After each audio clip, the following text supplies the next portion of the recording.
kita kena jaga. Hubungan kita dengan Indonesia sejak 1974 itu sangat baik. Efek deterrence militer memang tidak pernah main-main. Ia jarang terdengar. Namun dampaknya terasa dalam kesunyian kawasan. Tidak selalu terlihat dalam parade atau latihan perang, tetapi tercermin dari bagaimana negara lain mulai bersikap.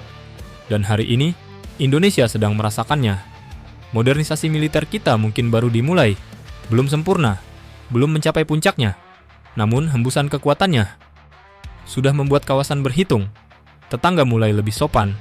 Mitra strategis datang mendekat. Dan mereka yang dulu memandang Indonesia dengan santai, kini mulai melihat kita dengan cara berbeda. Pertanyaannya, apakah ini tanda bahwa efek deterrence Indonesia benar-benar sedang bekerja?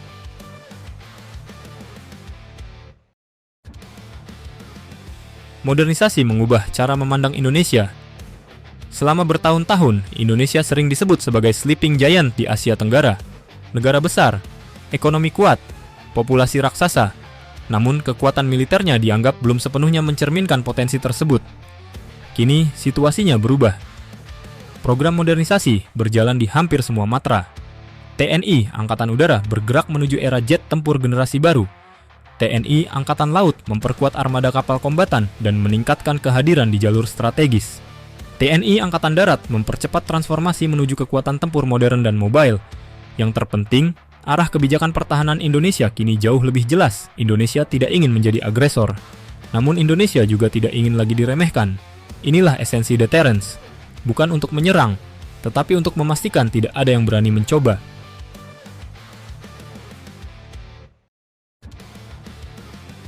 Australia. Dari kecurigaan menuju kemitraan strategis. Jika melihat sejarah, hubungan Indonesia dan Australia tidak selalu hangat. Kasus penyadapan pernah mengguncang kepercayaan. Isu Papua kerap memicu sensitivitas. Perbedaan kepentingan strategis sering menimbulkan jarak. Namun, geopolitik selalu menghormati kekuatan. Ketika Indonesia mulai memperkuat militernya, meningkatkan diplomasi pertahanan, dan menunjukkan stabilitas kawasan, Australia merespons. Perdana Menteri Anthony Albanese bahkan datang langsung ke Indonesia untuk menandatangani perjanjian keamanan sebagai kelanjutan dari kunjungan Presiden Prabowo ke Canberra. Ini bukan sekadar seremoni diplomatik. Kunjungan tingkat tinggi dalam konteks pertahanan selalu membawa pesan halus. Australia ingin memastikan hubungan strategis dengan Indonesia tetap kuat. Mengapa?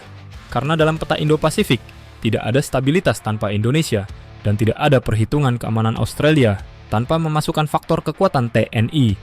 Inilah deterrence dalam bentuk paling elegan, tanpa ancaman, tanpa tekanan, namun cukup kuat untuk membuat negara lain memilih duduk bersama, bukan berhadap-hadapan.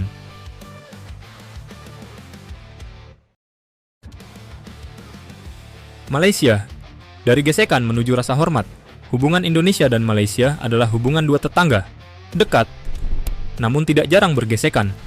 Ambalat menjadi salah satu simbol ketegangan masa lalu. Wilayah kaya sumber daya, pernah memicu manuver militer, mengangkat emosi publik di kedua negara. Tetapi ada perubahan menarik dalam beberapa tahun terakhir.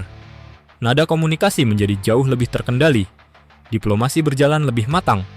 Bahkan dalam dinamika politik domestik Malaysia, muncul pernyataan tegas bahwa hubungan dengan Indonesia harus dijaga dengan penuh penghormatan. Ini bukan soal takut. Ini soal pengakuan terhadap realitas baru. Indonesia hari ini bukan Indonesia 2 dekade lalu. Kekuatan ekonomi meningkat. Pengaruh diplomatik melebar dan militernya sedang naik kelas. Negara rasional selalu memahami satu hal, lebih baik memiliki Indonesia sebagai mitra daripada sebagai lawan.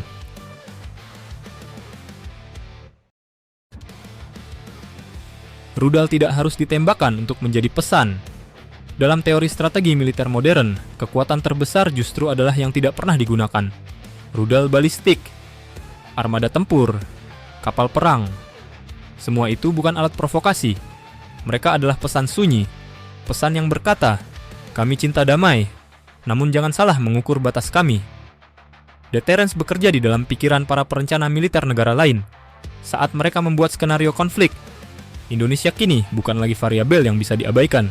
Risikonya terlalu besar, biayanya terlalu mahal, dan hasilnya terlalu tidak pasti. Itulah kemenangan strategis, tanpa satu peluru pun ditembakkan.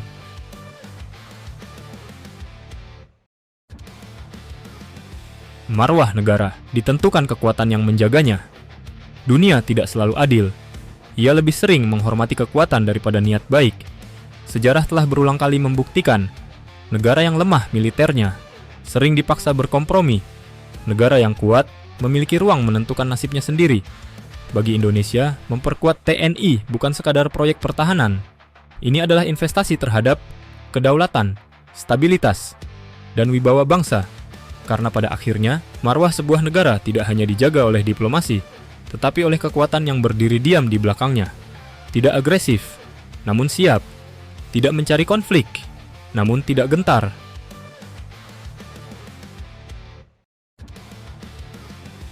Indonesia dan masa depan keseimbangan Asia Tenggara. Asia Tenggara sedang memasuki era baru. Perlombaan teknologi militer meningkat. Ketegangan global merambat ke kawasan, dan jalur perdagangan strategis menjadi semakin vital. Dalam lanskap seperti ini, Indonesia bukan hanya peserta. Indonesia adalah penentu keseimbangan.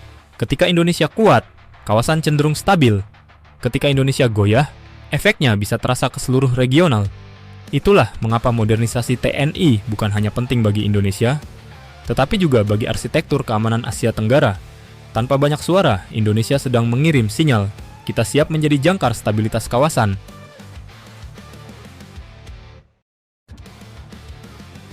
Deterrence terbaik adalah yang tidak pernah diuji.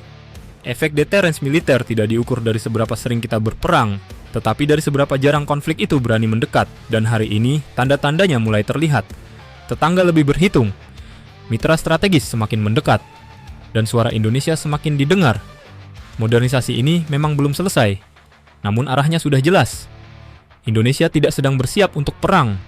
Indonesia sedang memastikan bahwa perdamaian selalu punya penjaga. Karena dalam dunia yang keras, damai tanpa kekuatan hanyalah harapan. Tetapi damai yang dijaga oleh kekuatan adalah kedaulatan.